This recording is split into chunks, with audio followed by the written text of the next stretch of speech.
Dando continuidade ao nosso encontro Cognição e Linguagem, nós teremos agora a participação do professor Leonardo Ferreira Almada, que é professor associado do Instituto de Filosofia da Universidade Federal de Uberlândia, onde ele atua tanto na graduação e na pós-graduação em filosofia. O professor Leonardo Filosofia da Mente e, nos últimos anos, tem se dedicado a uma pesquisa que reflete sobre a importância, o papel do corpo na emergência da mente consciente. Ele vai nos falar hoje sobre a mente corporificada, o início de um programa de pesquisa. Leonardo, muito obrigado por aceitar o nosso convite. É um prazer tê-lo como participante do encontro Cognição e Linguagem. A palavra está contigo. Obrigado, César. Um abraço daqui de Uberlândia para ti.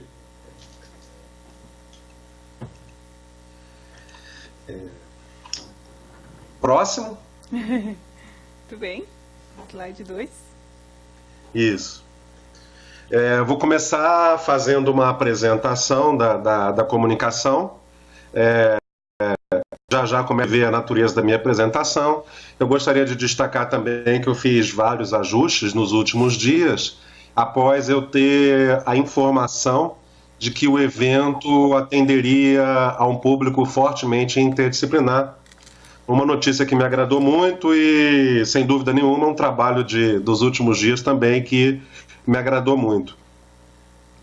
Então, nós estamos aí no slide Considerações Iniciais da Apresentação da Comunicação, né? O próximo. Sobre a natureza da minha apresentação, né? E aí, o próximo. Que é o 4, né? Isso, 4. Tá, então agora eu me situo melhor. A comunicação a que agora dou início, ela se reveste de uma natureza propedêutica, pois incide sobre uma discussão de base e, portanto, de natureza fundamental. A minha comunicação é de natureza propedêutica porque o seu desenvolvimento percorre fatores tais como as motivações e os fundamentos de um modelo teórico e as implicações desempenhadas por esse modelo no campo de conhecimento em geral no qual se inscreve. Próximo. Para ser mais preciso, o desenvolvimento de minha comunicação transcorre majoritariamente sobre a apresentação das bases estruturais, metodológicas, teóricas e conceituais de um projeto teórico que se inscreve no interior das ciências cognitivas e mais particularmente no seio das ciências cognitivas corporificadas. Próximo. Refiro-me ainda mais especificamente ao modelo teórico que Francisco Javier Varela, Ivan Thompson e Eleanor Roche tornaram público no ano de 1991, por meio do lançamento de um livro intitulado The Embodied Mind, título que pode ser traduzido por A Mente Corpórea, como foi em Portugal, ou aqui no Brasil como Mente Incorporada, Mente Encarnada, ou mesmo Corporificada, que é a minha preferência. Essa obra é marcada por um feixe de finalidades, muitas das quais bastante influentes no desenvolvimento posterior das ciências cognitivas corporificadas e da filosofia da mente. Dentre todas as intenções assumidas pelos autores desse projeto teórico, todas igualmente passíveis de atenção, interessa-me, próximo, para os efeitos dessa comunicação, apresentar uma dessas finalidades em particular e, em seguida, defender o êxito dos autores em sustentá-la. Refiro-me aqui à intenção, por eles nutrida, de constituir um modelo teórico permeado por elementos teóricos, metodológicos, estruturais e conceituais, que possibilitam seus proponentes a postular modos de redirecionamento dos rumos e mesmo dos princípios mais centrais das ciências cognitivas. Próximo. Vou falar agora um pouco sobre as intenções da minha apresentação. São duas. A primeira intenção dessa comunicação é a de apresentar as motivações e os fundamentos metodológicos, estruturais, teóricos e conceituais do modelo teórico em ciências cognitivas levado a cabo pelos autores de The Embodied Mind. Minha segunda e correlata intenção é a de defender que esse modelo foi exitoso em sua defesa de que as ciências cognitivas e da mente em geral necessitam de uma reorientação, que envolve desde a redefinição, da especificidade de seu objeto de pesquisa, até do conceito de mente-cognição sobre o qual se sustentam, passando pela redefinição das metodologias sobre as quais se alicerçam, para problematizar a natureza da cognição e as relações entre mente e corpo. Eu particularmente reconheço que, em si mesma, a finalidade de defender o êxito do projeto teórico da mente corporificada, na versão professada pelos autores de The Embodied Mind, não é muito original e tampouco acrescenta muito aos debates sobre os quais se digladiam as contemporâneas ciências da cognição, sejam as perspectivas corporificadas ou não. Ainda assim, eu acredito poder fazer alusão a alguma possibilidade de inovação em minha defesa. Próximo.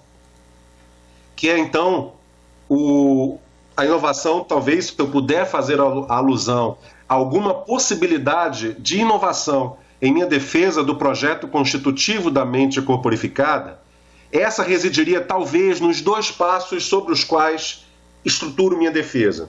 Primeiro, proponho sustentar que as teorias corporificadas da mente e da cognição em geral estão fundadas em boas evidências e bons argumentos acerca do papel desempenhado pelas relações entre percepção e ação na estruturação da mente e da cognição. 2. Em seguida, viso a sustentar que o aporte na fenomenologia de Merleau-Ponty, a partir do qual Varela, Thompson e Roche se propuseram superar os clássicos paradigmas computacional e comportamental em prol de um paradigma ecológico, fundado na ideia de que o ambiente nos constitui, propiciou que a perspectiva cognitiva dos autores de The Embodied Mind tenha não apenas dado um passo importante na supressão da dicotomia entre biologia e fenomenologia de sistemas corporais dotados de subjetividade, mas também, avançado na tese de que a ciência da mente é a ciência da experiência, ou ainda na tese de que uma adequada ciência da mente não pode prescindir da consideração de que a experiência subjetiva tem participação efetiva na construção da cognição e do conhecimento. Próximo.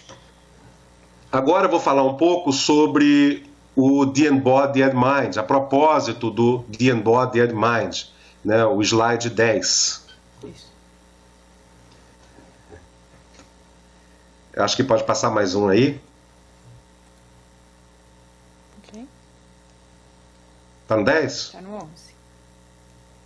Ah, não, então é no 10. O 10 só tem o título. Ah, sim. Tá, pode ficar no 10 por enquanto. Ah, não pode botar no 11, desculpe. Que eu pulei aqui na minha numeração, do 10 para o 12. A propósito do The Embodied Mind, grosso modo, o empreendimento desenvolvido por Varela, Thompson e Roche pode ser definido como uma tentativa de desenvolver uma perspectiva até então inédita sobre, agora sim o 11, desculpe, não pulei não, sobre a natureza e a origem da cognição, sobre o papel desempenhado, pode ser o próximo, por favor, desculpa aí a confusão que eu fiz, isso, sobre o papel desempenhado pela corporeidade na constituição e na estruturação da cognição, sobre as relações entre cognição, mente, cérebro, corpo e ambiente, sobre as relações entre as dimensões observáveis e mensuráveis da mente, as dimensões biológicas, e suas dimensões experienciais ou fenomenológicas, sobre a possibilidade de unir em um mesmo quadro teórico ciências cognitivas, fenomenologia e as tradições budistas, e, dentre outras finalidades, é também o empreendimento desenvolvido por eles, a tentativa de desenvolver uma perspectiva inédita sobre a possibilidade de constituir um modelo teórico que assambarque, a um só tempo, as ciências experimentais da mente e a experiência vivida humana.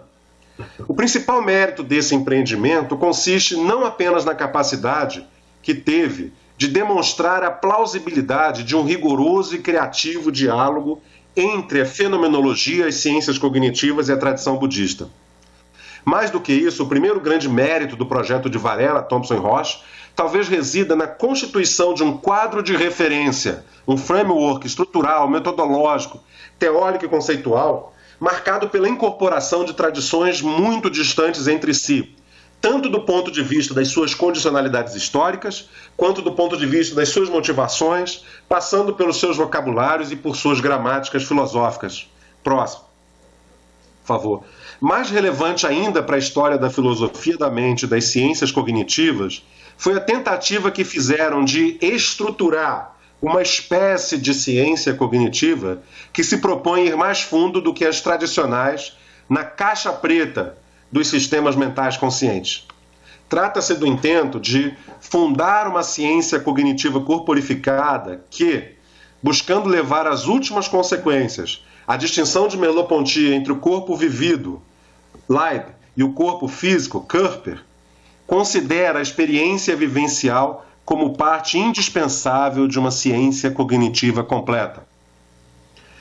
Refiro-me aqui à capacidade que esse modelo teórico teve de considerar a possibilidade que inere às ciências cognitivas corporificadas de abarcar duas dimensões da vida mental que são usualmente consideradas como incompatíveis pelas ciências cognitivas tradicionais. O próximo. De um lado, a dimensão das atividades observáveis e mensuráveis da mente, graças aos quais as ciências da mente conseguem correlacionar estados mentais a estados neurais e a comportamentos. De outro lado, a dimensão da experiência direta, imediata e intuitiva desses mesmos estados mentais observáveis e mensuráveis, tais quais vivenciados internamente. O surpreendente ineditismo do ponto de partida da proposta de Varela, Thompson e Roche muito se deve ao esforço empreendido por eles para aproximar esses dois modos de conhecimento da mente, tanto pelas vias de uma abordagem fenomenológica, particularmente a de Merleau-Ponty, quanto sob a inspiração de alguns dos mais relevantes princípios da psicologia budista, o Abhidharma, que se propõe de discutir as relações mente e corpo. Próximo, por favor. A possibilidade de compreender o trânsito entre as ciências experimentais da mente e a experiência humana envolve a compreensão de que há um eixo fundamental sobre o qual decorre esse trânsito, que é a corporificação do conhecimento, da cognição e da experiência. Em acordo tanto com Merleau-Ponty quanto com os autores de In Body and Mind, e em desacordo com a negligência histórica das ciências cognitivas em relação a esse quesito, eu acredito que a corporificação do conhecimento, da cognição e da experiência implica uma compreensão do corpo tanto como estrutura experiencial de vivências, quanto como o espaço dos mecanismos cognitivos, o que é mais que uma intermediação com a cognição. Próximo, por favor. Parece-me que o mapeamento e a subsequente compreensão dos alcances e finalidades do projeto de Varela, Thompson e Roche implica, em primeiro lugar, o delineamento do sentido de cognição sobre o qual se assentam para subsidiar o projeto de uma ciência cognitiva corporificada. Implica, ao mesmo tempo e ulteriormente, a compreensão do papel exercido por uma perspectiva fenomenológica na proposta de uma ciência cognitiva, capaz de abarcar a experiência humana e as possibilidades de transformação pessoal que decorrem da experiência aprimorada de si mesmo. A exemplo do que enfatizam as tradições budistas e as meditativas em geral. É com base nessa compreensão que eu estruturei as intenções dessa apresentação. Próximo slide. Cognição, né? É o primeiro passo do nosso... Acho que é o próximo ainda. Okay. Seria o slide 16. Ok. Intitulado Cognição, né? Isso. A gente estava no ritmo certo, pode ficar tranquilo.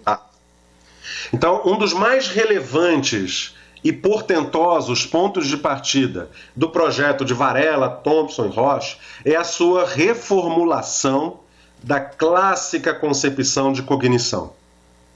Se essa reformulação não necessariamente configura uma redescoberta da roda, ela serve, no entanto, para consolidar, a partir de uma série de influências, próximo, uma nova visão sobre a natureza e a estrutura da cognição, sobre o problema da percepção, sobre a relação homem-mundo, sobre o clássico e sempre reinventado problema das relações mente-corpo, e até mesmo sobre a natureza da ação e suas relações com a cognição. Com efeito, a investigação acerca da natureza da cognição não é trivial para o projeto teórico da mente corporificada. Antes, trata-se de uma das tarefas-chave para qualquer intento filosoficamente legítimo de desvendar a compreensão do corpo como parte da mente, ou, reversa e mais precisamente, da mente como aspecto da corporeidade. Com os autores da mente corporificada, tenho caminhado para a convicção de que o elo entre mente e corporeidade reside na cognição, e mais especificamente nos processos cognitivos por meio dos quais significamos informações corporais e ambientais. Próximo, por favor. A minha convicção encontra eco importante em um estudo de Hardcastle e Stewart sobre redução e cognição corporificada a partir das perspectivas oferecidas pela medicina e pela psiquiatria. Visando a sustentar a compreensão de que processos mentais emergem de nossa funcionalidade corporal, isto é, de nossas ações corporais, Hardcastle e Stewart lançam mão de 2 estudos de caso bastante ilustrativos. O primeiro consiste na análise de um paciente com depressão e o segundo de um paciente com um problema que é vulgarmente denominado em psiquiatria e neurologia de somatização. Do primeiro estudo, Hardcastle e Stewart chegaram à seguinte constatação: não fosse uma apreciação profunda de como a depressão está expressa em nossos corpos, o paciente estudado teria sido diagnosticado com cardiopatia crônica, que é o que acontece com muitos pacientes portadores de transtorno de ansiedade.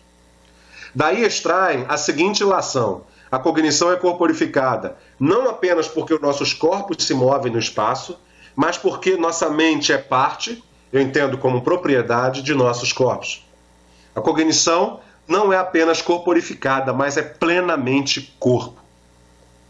Do segundo estudo, Hardcastle e Stewart chegaram à seguinte constatação: as explicações redutivas, com as suas tradicionais metodologias de decomposição de dados, não podem se aplicar a todos os casos, incluindo o caso do paciente com somatização. Assim como aconteceu no caso do paciente com depressão, deve-se tomar um paradigma que ele chama mais holístico, inclusivo, para apreciar, é isso que nos interessa, as complexas conexões entre mente, cérebro e corpo propriamente dito. Desculpa, eu esqueci de... Nós estamos no 20. Simplesmente esqueci de avisar os últimos aí. Eu fiquei aqui me lembrando dos estudos de caso e... A ilação geral dos autores é a seguinte: nós não temos mentes e corpos,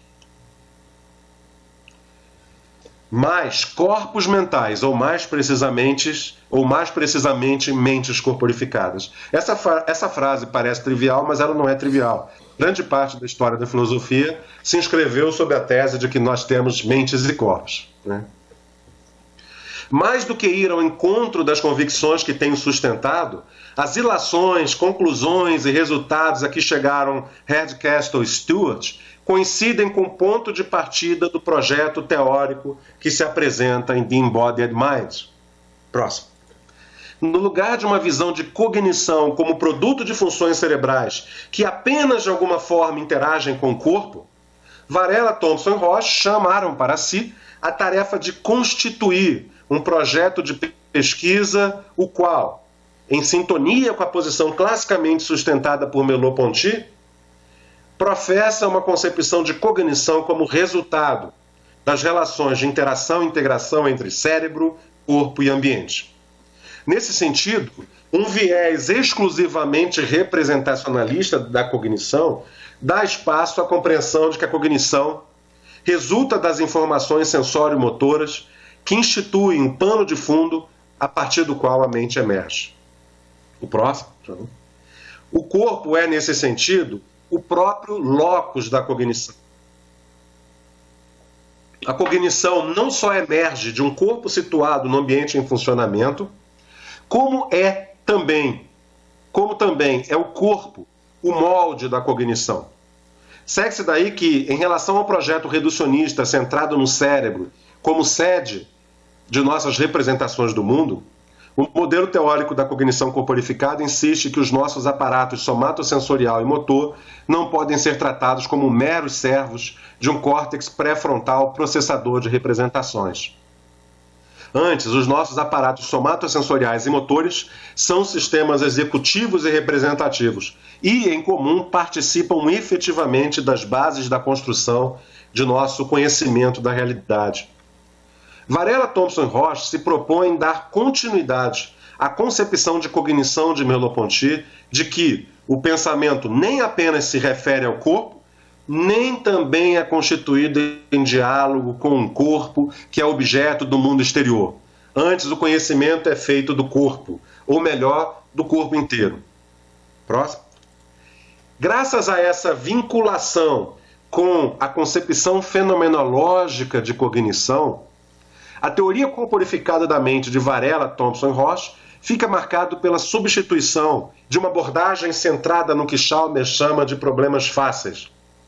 Isto é, na análise neurocientífica das funções cognitivas, tais como linguagem, memória, aprendizagem, controle motor, visão, por uma concepção centrada no problema difícil da consciência. Sob a influência da fenomenologia, o Varela, o Thompson e Roche propõem redirecionar as ciências cognitivas de uma abordagem exclusivamente centrada na análise e descrição das funções operacionais da mente para uma perspectiva que considere a análise e a descrição da experiência fenomenológica dessas mesmas funções, ou seja, o conjunto das nossas experiências subjetivas. O modo como nós percebemos a partir de uma perspectiva de primeira pessoa, né, o interior do nosso mundo circundante. Próximo. O papel da fenomenologia de Merleau-Ponty na abordagem da mente corporificada.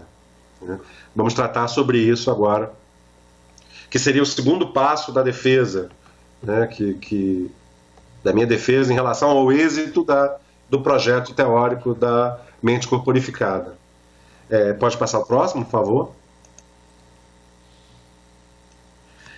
A perspectiva do Varela, Thompson e Roche é marcada pela consideração de que, a despeito do caráter interdisciplinar que marca as ciências cognitivas desde as suas origens, as abordagens tradicionais se constituem com base em importantes restrições metodológicas e teóricas, decorrentes, em geral, de certa convicção geral, nutrida pelos cientistas cognitivistas, de que uma legítima ciência da mente ou da cognição não pode deixar de esperar resultados empíricos e ou corroboráveis, e de que, portanto, as boas ciências cognitivas deveriam se debruçar sobre as operações mentais que podem ser equacionadas à luz de abordagens experimentais, matemáticas e ou computacionais.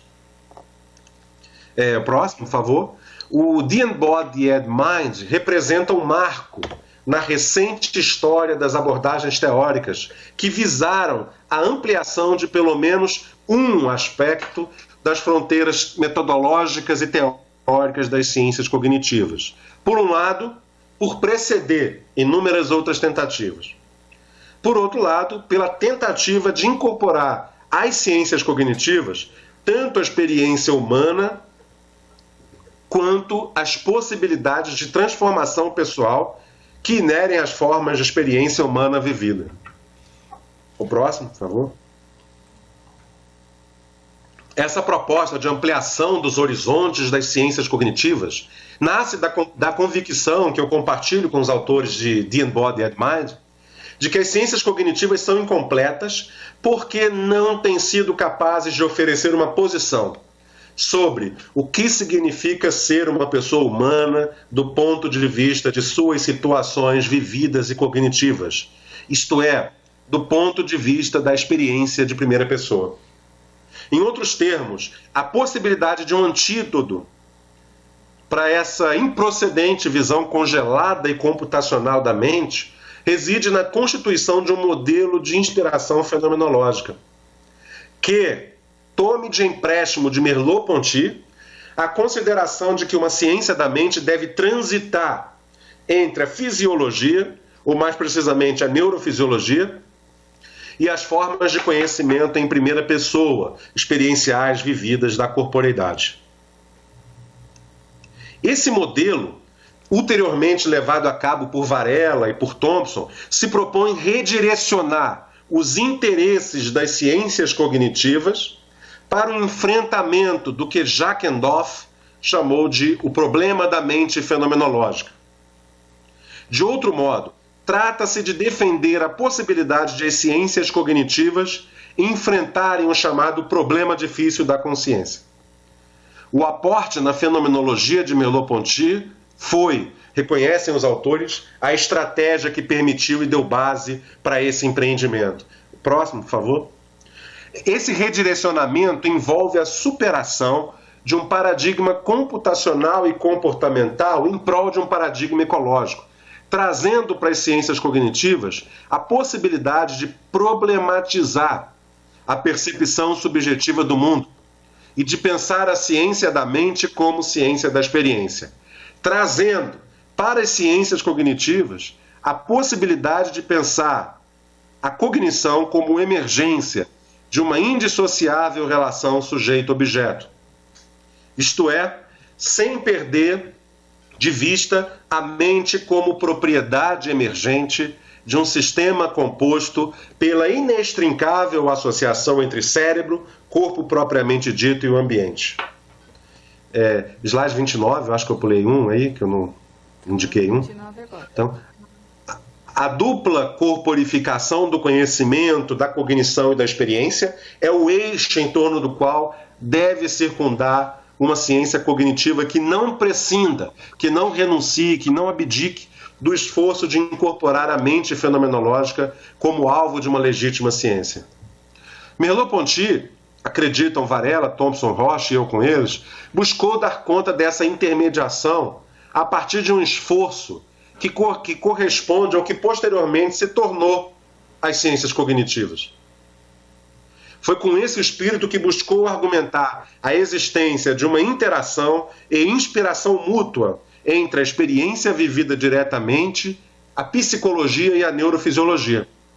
Se tal projeto não foi levado adiante, acrescentam, isso se deve ao fato de que as ciências cognitivas se desenvolveram no ambiente positivista e cientificista do Ocidente, sob influência dos norte-americanos. Próximo. O que Varela, Thompson e Roche buscam resgatar é a compreensão desenvolvida pela fenomenologia e, em especial, a sustentada por Merleau-Ponty, de que o mundo da vida, ou o mundo da experiência, precede a ciência do mundo. Tal compreensão, no entanto, não foi acompanhada do desenvolvimento pleno de um método. Mais precisamente, o modo de efetuar a redução fenomenológica jamais foi cabalmente delineado.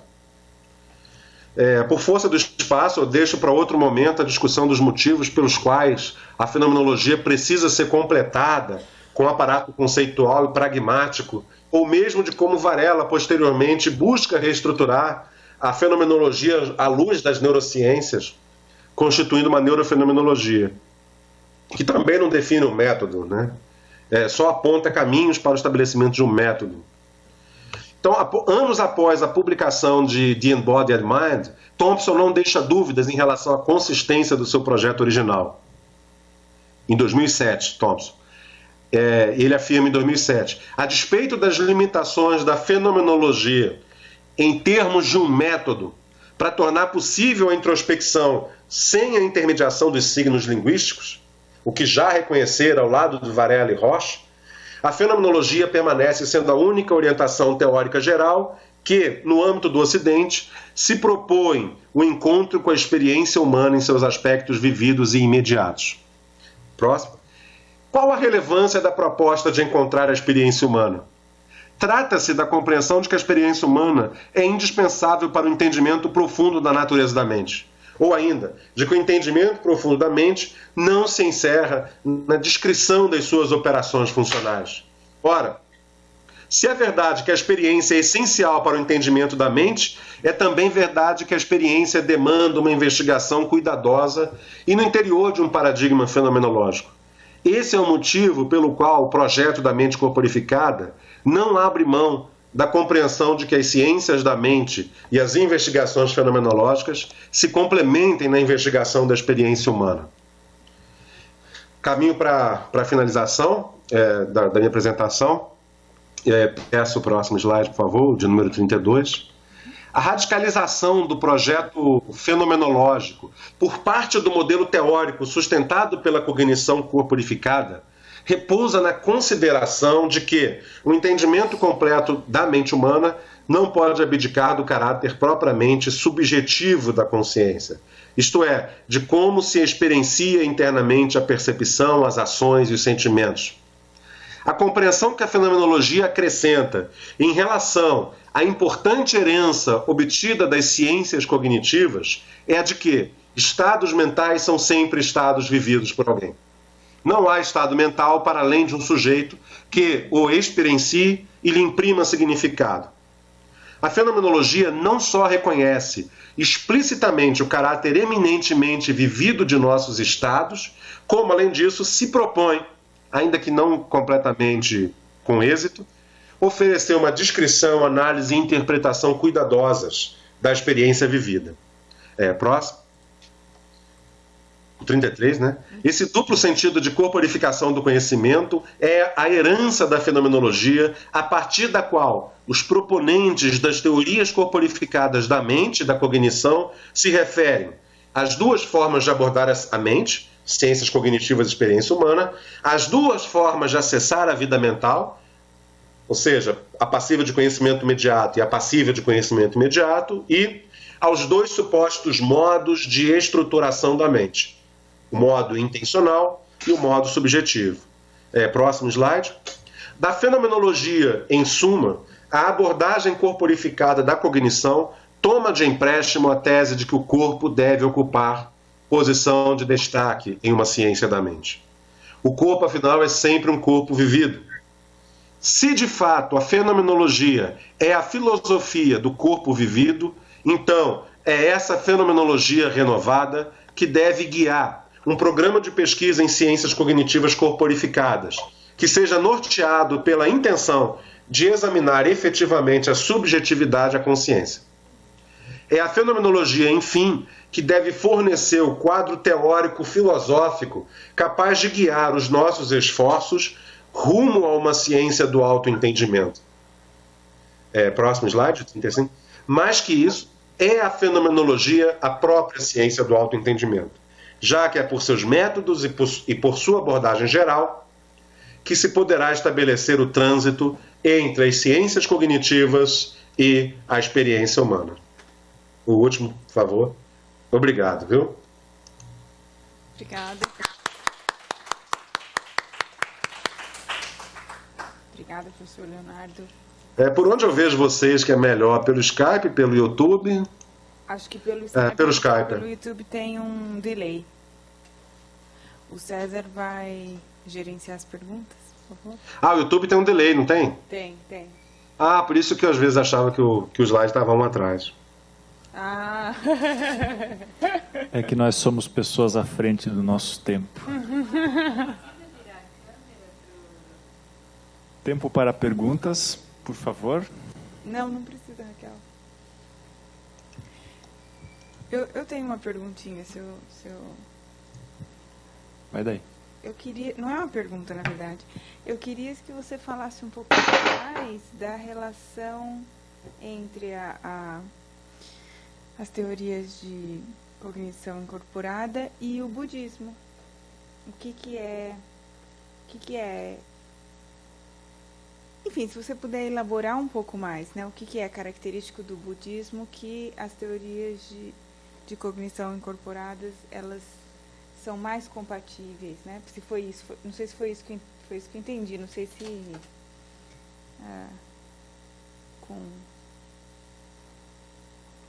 Sem dúvida nenhuma, o budismo é uma das maiores influências no projeto do desenvolvimento do The Embodied Mind. O Varela, ele era budista, né? E ele influenciou muito o Thompson, desde os 16 anos de idade do Thompson, quando num centro cultural lá, criado pelo pai do Thompson, o Varela começou a fazer palestras que buscavam correlacionar os princípios da filosofia budista, do Abhidharma, com as ciências cognitivas contemporâneas. Eram os dois interesses dele. Ele via a possibilidade de interagir aquilo e acabou consolidando, também incorporando para o Ocidente o que nós chamamos hoje de mindfulness, né?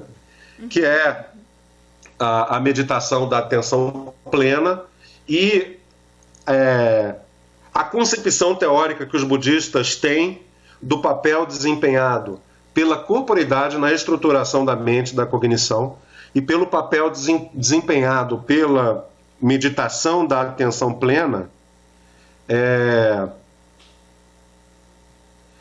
no todo o aparato sensório-motor que ocupa na relação entre percepção, ação, cognição. De fato, o budismo ele é surpreendentemente avançado para a época, se é que a gente pode dizer isso, né?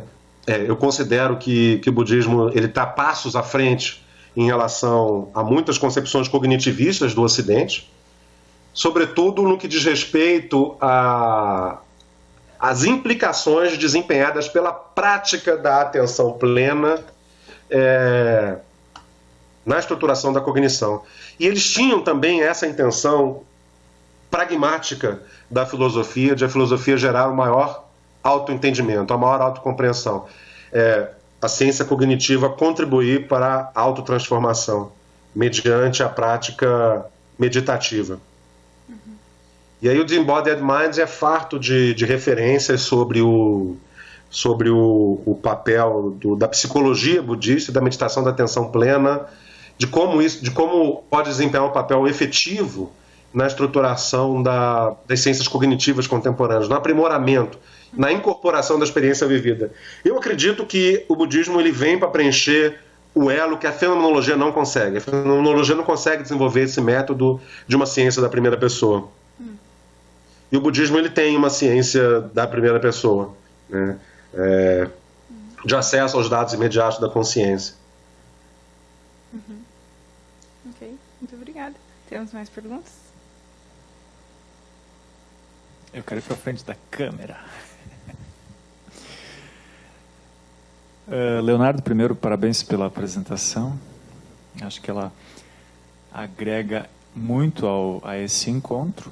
Foi uma apresentação muito clara, muito abrangente, muito segura, que denota um conhecimento profundo das bases de um programa de pesquisa, vamos chamá-lo assim, esse que foi startado pela publicação do The Embodied Mind.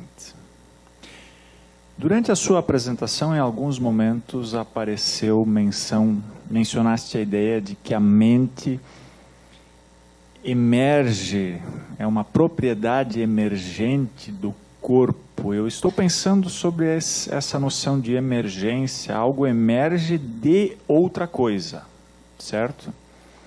Então, talvez seria ótimo ouvi-lo um pouco mais sobre o que emerge do que e o que exatamente é emergência.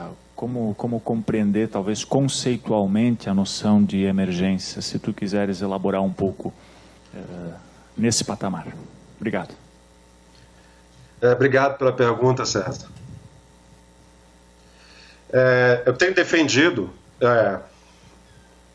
defendido em filosofia a tese emergentista,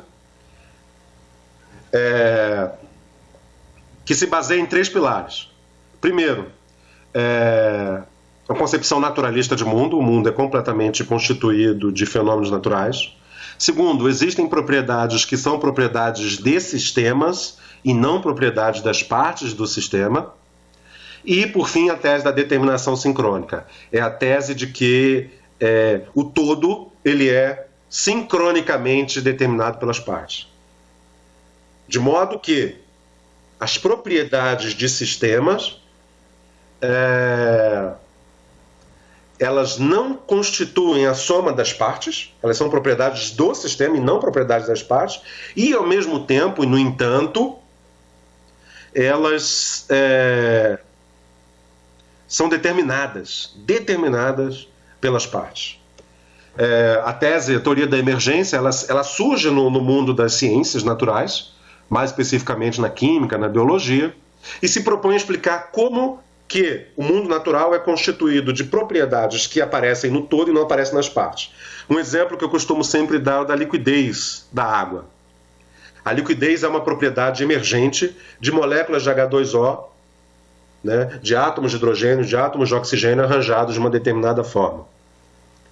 Isso é uma explicação grosseira que eu costumo dar em aula, no grupo de estudo, enfim.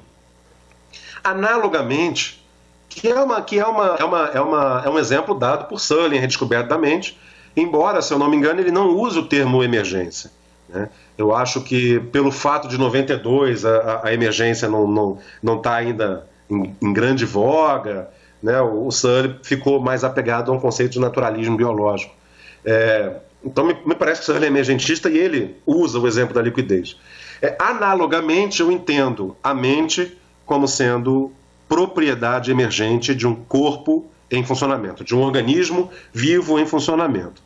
E entendo o organismo como a associação indissociável entre a estrutura encefálica, o cérebro, o corpo e o ambiente. Seja o ambiente considerado externamente a pele, seja o ambiente considerado internamente a pele. Ou seja, a sua frequência cardiorrespiratória natural compõe o que você é. Se você que veio dar uma apresentação aqui hoje teve uma alteração cardiorrespiratória, teve uma alteração no seu peristaltismo intestinal, pela tensão, né, de falar em público, isso muito se deve ao fato de que o corpo é caracterizado em nível superior pela mente. Então eu tento conciliar. O César conhece bem a minha concepção, e eu digo que a pergunta dele foi muito generosa, né? Ele levantou a bola para mim, porque... então o César conhece muito a minha concepção, gentil como sempre, né? Eu acho que eu vi o Jonas entrando na sala aí, eu queria mandar um abraço para ele, se ele estiver aí. Foi ele mesmo? Sou eu mesmo. Cara, reconheci pela careca, viu? Abraço, meu amigo. Diferentemente do amigo Jonas, eu sou um emergentista, que flerto com o reducionismo naturalista, mas sim, flerto com o naturalismo, com o aspecto naturalista do reducionismo, mas proponho que nessa concepção de que o todo ele não se explica pela soma das partes, a gente não consegue, então, que um modelo reducionista dê conta do que é a consciência considerada como propriedade, como característica de nível superior. E isso vai muito... Aí você pode perguntar assim, um leigo em discussões filosóficas poderia perguntar para mim hoje, quem está mais certo? Quem está certo, você ou Jonas? Um dos dois tem que estar certo, né? Não é possível que os dois estejam certos. E aí eu diria, eu não tenho como atualmente, empiricamente, resolver isso. Eu acho que não há alguma neurociência que tenha resolvido cabalmente uma explicação da consciência em termos reducionistas. Assim como também não descarto a hipótese de que a redução ela contemple melhor a relação mente-corpo do que a minha pergunta. Acaba sendo um pouco de coerência que você vê nos modelos explicativos. Não sei se eu respondi a pergunta do César.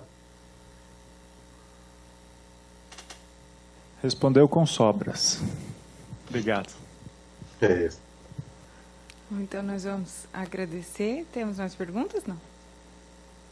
Nós vamos agradecer muito a sua participação, disposição de dar a fala online, foi muito interessante. E obrigada. Agradeço. Estou gostando muito do evento, estou acompanhando aqui do YouTube. Ah, que bom. Tô paradão esses dias aqui acompanhando o evento, tô adorando, vocês são demais.